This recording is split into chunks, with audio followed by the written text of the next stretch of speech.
next question to you, Lولوه, is you've been conducting field work in southern Iraq yourself. Can you give us a glimpse into the short-term and long-term repercussions of climate crisis there? Yep. Well, first of all, I would like to thank the Iraqi Institute for Dialogue for inviting me.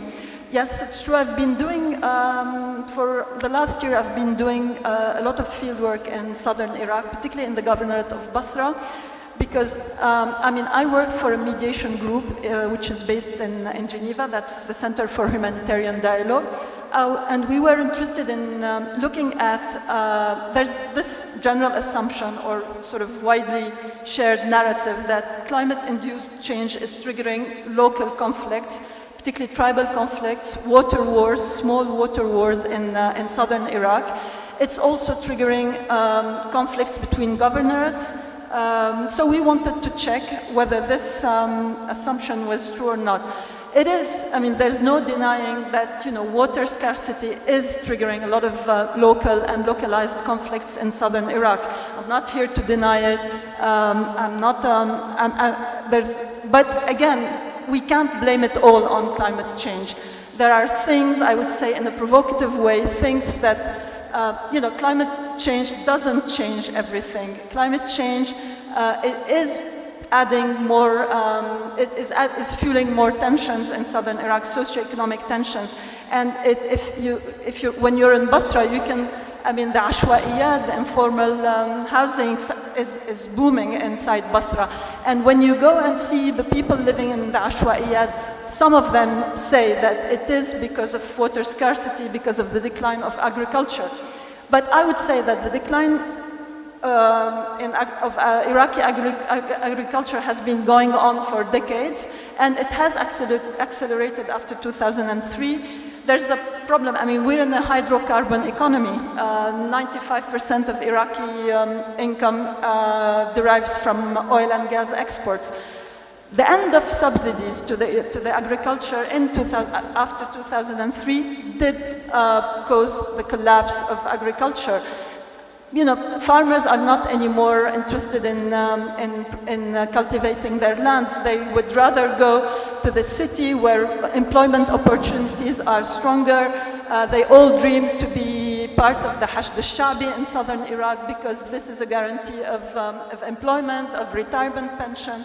So agriculture is not any more attractive to anyone in southern Iraq. And if you add climate change, consequences, it makes agriculture not a viable option anymore.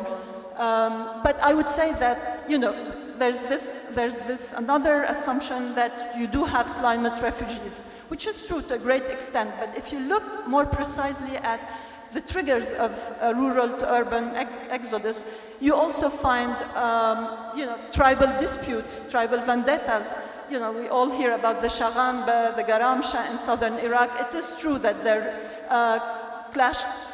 they do clash often, and those clashes trigger massive exodus from certain villages. So it's not all about climate change, but it's true that, there's a growing general awareness of climate risks in southern Iraq, particularly because southern Iraq is hardly hit by climate change. But again, I would say that it's not all about climate change. It's about politics, it's about economics, and I would say it's about three key factors. It's how do you transition from a totally dependent hydrocarbon economy to a more sustainable economy? And secondly, it's about governance. And I'm not here to lecture Iraqis about corruption or bad governance, but it is an issue. It's a big issue. If you look, for example, if you take Basra, if you look at the biggest infrastructure projects since 2003, what do you find? You find 2 football stadiums and 1 bridge to Iran. These are the main sort of infrastructural projects that were achieved in Basra. I'm not saying that you don't need football stadiums or you don't need a bridge, but what I'm saying is that Water scarcity in southern Iraq has much to do with the absence of public infrastructure, with the absence of sewage, with the absence of water treatment plants, more than scarcity in itself. It has, I mean, my fellow panelist mentioned irrigation. Irrigation systems in Iraq are completely outdated and I would say broken. So this adds more stress to the existing climate change related challenges. And I would say, if you allow me, one final point, the third point, it's also about geopolitics. Iraq 80% of Iraq water resources originate from outside its border. So if short of a serious water management, trans-border water management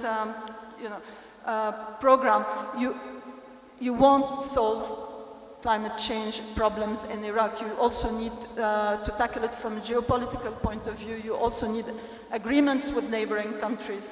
And these should be the priorities.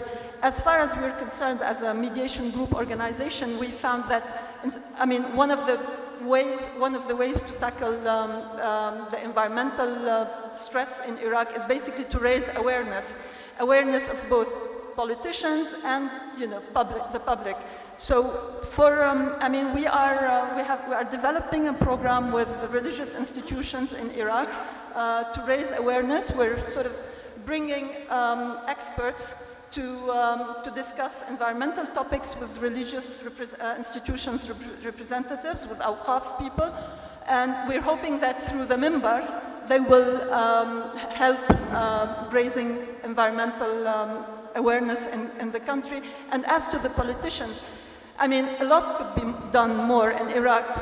So far, if you go and ask the people from the Ministry of Plan in this country, they would say that less than 1% of the projects submitted to them for funding involve an ecological or an environmental concern. So to tackle climate change, you need massive investments. And to attract foreign investment, you need to make Iraq more attractive to foreign investment. And this is something we've been discussing with Mr. Yassin yesterday. So it's just a package. I mean, you won't tackle climate change in isolation of issues of governance, geopolitics, and the legal landscape in this country. Thank you. Well, thank you very much.